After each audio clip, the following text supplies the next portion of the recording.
Oke, teman-teman. Sekarang saatnya kita ada di sesi penugasan. Ya, kenapa di sesi penugasan ini kita akan bahas banyak, bicara banyak. Ya, karena ada kaitannya dengan penyusunan indikator pencapaian kompetensi. Apa sih sebenarnya yang dimaksud dengan IPK atau indikator pencapaian kompetensi itu? Asalnya dari kata indikator. Nah, indikator itu adalah ciri-ciri. Apa indikatornya hari mau hujan? Ya, ada mendung, ada petir, angin berhembus lebih kencang dari biasanya. Itu bisa jadi indikator mau hujan, walaupun belum tentu hujan, gitu ya. Atau mungkin suhu kelembapan lebih rendah, kelembapan lebih tinggi, suhu menjadi lebih rendah. Itu juga bisa menjadi indikator mau hujan. Nah, sekarang kalau kita bicara tentang pencapaian kompetensi, gimana ciri-cirinya kompetensi itu sudah tercapai? Apakah perlu kita tetapkan terlebih dahulu? Nah, mungkin perlu. Kenapa? Bukan mungkin perlu, tetapi harus ditentukan agar lebih terukur, gitu ya, agar lebih mudah mengetahui pencapaian kompetensi itu. Ya, oleh karena itu, teman-teman, IPK atau hadirnya indikator pencapaian kompetensi ini, ya, berkaitan erat dengan adanya kompetensi dasar. Kenapa? Karena IPK ini adalah indikator atau tanda-tanda tercapainya kompetensi dasar tadi. Nah, seperti itu ya. Oke, teman-teman pernah dengar ya, ada istilah ada KD gemuk dan ada KD kurus. Ya. Nah, apa sih sebenarnya yang dimaksud dengan KD gemuk itu tanda kutip ya, atau istilah saja? Iya, benar. Jadi disebut demikian karena di dalam KD tersebut mengandung materi pokok. Nah, disebut KD gemuk adalah karena materi pokoknya banyak, ya. Artinya muatannya penuh di dalam KD tersebut. Ada juga yang ruang lingkupnya cuma sederhana, ya, maka dia disebut dengan KD kurus. Ya. Nah, ternyata teman-teman, kita memerlukan penanda dalam mencapai kompetensi tersebut, sehingga memudahkan kita untuk mengukur penilaiannya nanti, evaluasinya nanti di akhir. Nah, penanda pencapaian itu atau penanda pencapaian kompetensi dinamakan indikator pencapaian kompetensi. Nah, teman-teman, munculnya IPK ditandai oleh perubahan perilaku yang dapat diukur. Ya, perilaku siapa? Tentu saja perilaku peserta didik. Ya, mencakup sikap, pengetahuan, dan keterampilan. Nah, indikator ini dikembangkan sesuai dengan karakteristik peserta didiknya itu sendiri. Ya, jadi antara guru satu dengan guru yang lain, ketika mereka menemukan kondisi peserta didik yang berbeda, maka itu akan menentukan pertimbangan menyusun indikator. Ya, nah, jadi ada beberapa faktor sebenarnya yang mempengaruhi penyusunan indikator. Pertama, karakteristik peserta didik. Kemudian, mata pelajaran. Beda mata pelajaran itu menjadi beda pertimbangan untuk menyusun indikatornya. Kemudian, karena ada karakteristik ya atau ciri khas dari mata pelajaran tertentu. Kemudian, satuan pendidikan.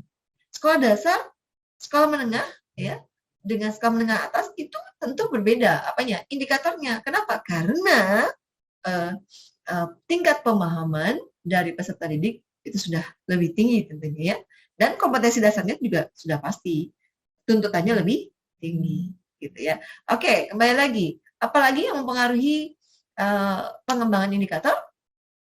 Ya, potensi daerah, betul sekali. Beda wilayah, beda daerah itu juga bisa mempengaruhi penentuan indikator. Nah, terakhir, yang bisa kita pahami adalah di dalam menentukan indikator akan memerlukan kata kerja operasional. Apa sih maksudnya kata kerja operasional? Nah, teman-teman pasti pernah dengar ada istilahnya KKO, kata kerja operasional. Ya. Nah, kata kerja operasional ini yang dapat membantu kita untuk mengukur atau melihat, memantau pencapaian dari kompetensi yang akan kita tuju. Gitu ya. Jadi, nah biasanya ketika kita mengetahui kata kerja operasional kemudian menggunakannya, itu akan berhubungan dengan satu tabel atau satu desain ya yang disebut dengan taksonomi Bloom. Taksonomi Bloom ini disebut taksonomi Bloom karena yang create yang menemukan taksonomi ini adalah Bloom. Ya. Nah, berkembangnya pengetahuan sehingga menyebabkan terjadinya peningkatan pemahaman, ya, pengembangan pengetahuan.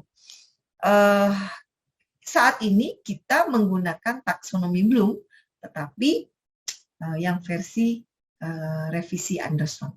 Ya, muridnya Bloom sendiri mengembangkan penemuan Bloom tadi. Jadi kita akan menggunakan taksonomi Bloom revisi Anderson. Gitu. Untuk apa taksonomi Bloom itu? Untuk mengembangkan kata kerja operasional yang digunakan dalam penentuan indikator pencapaian kompetensi tadi. Ya. Baik. Kita simpan dulu itu, ya. Mari kita bahas kembali tentang pengembangan indikator. Nah, dalam mengembangkan indikator, teman-teman perlu mempertimbangkan yang pertama, kompetensi atau tuntutan kompetensi yang dapat dilihat lewat kata kerja yang digunakan dalam KD-nya. Jadi nih, kalau bunyi dalam satu KD, contoh ya, saya akan lihat bunyi kompetensi dasar di PAI. Ya, kita lihat misalnya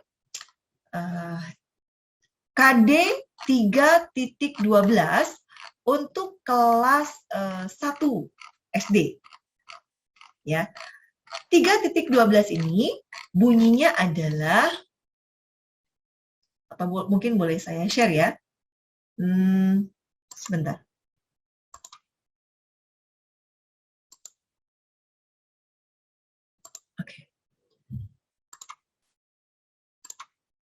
Oke. 3.12. Bunyinya adalah memahami sholat dan kegiatan agama yang dianutnya di sekitar rumahnya melalui pengamatan. Ya. Nah, kata-kata yang ada dalam bunyi KD ini bisa kita identifikasi. Ada yang disebut dengan kata kerja operasional. Apa kata kerja operasionalnya? Yaitu memahami. Ya. Nah, unsur lain yang ada di dalam KD selain kata kerja operasional yaitu materi. Isi materinya ini. Nah, apa materinya? Sholat dan kegiatan agama yang dianutnya. Yang ada kegiatan agama yang ada di sekitar rumahnya. Ya, agama yang dianutnya apa? Islam. Ya, maka kegiatan agama Islam ya atau peringatan Hari Besar Islam misalnya yang ada di sekitar rumah peserta didik. Gitu ya. Nah, itu semua bisa difahami melalui kegiatan apa? Pengamatan. Itu bunyi KD 3.12.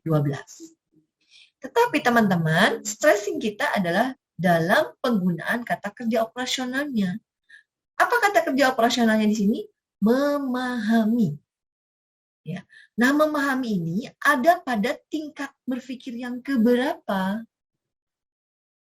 Ya, tingkat berpikir yang keberapa? Apakah di level yang paling dasar atau bukan? Mari kita lihat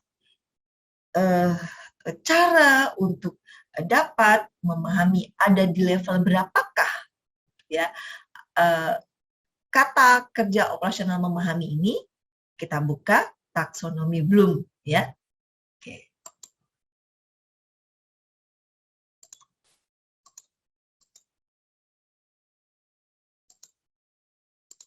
Baik.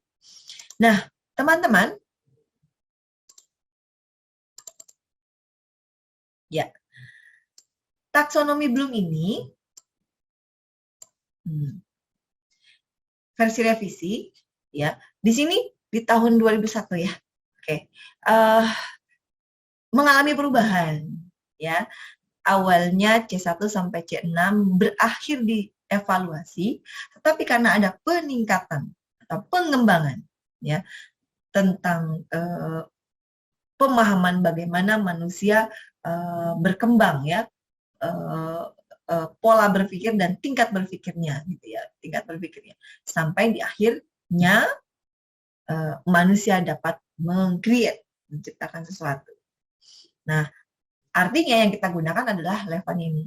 C1, C2, C3, C4, C5, C6, itu singkatan saja atau kode saja. C-nya itu adalah cognitif gitu. Ya, atau kognitif. Artinya ranah C1 sampai C6 ini adalah ranah pengetahuan atau ranah kognitif. Nah, mari kita lihat C1 itu apa sih? Mengingat atau mengetahui atau mengenal. Ya, itu di C1. Di C2 apa? Di C2 adalah memahami.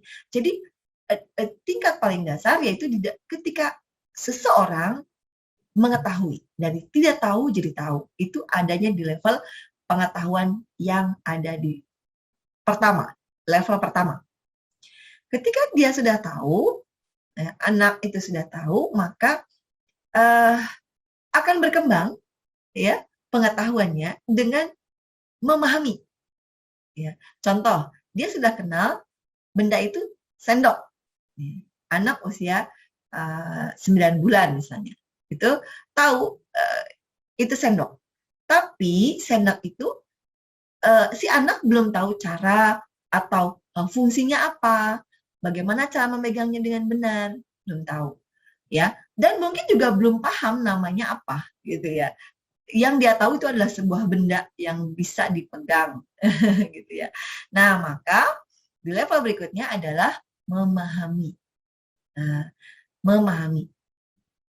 Kemudian di level berikutnya yang lebih tinggi lagi adalah mengaplikasikan atau menerapkan, adanya di C3.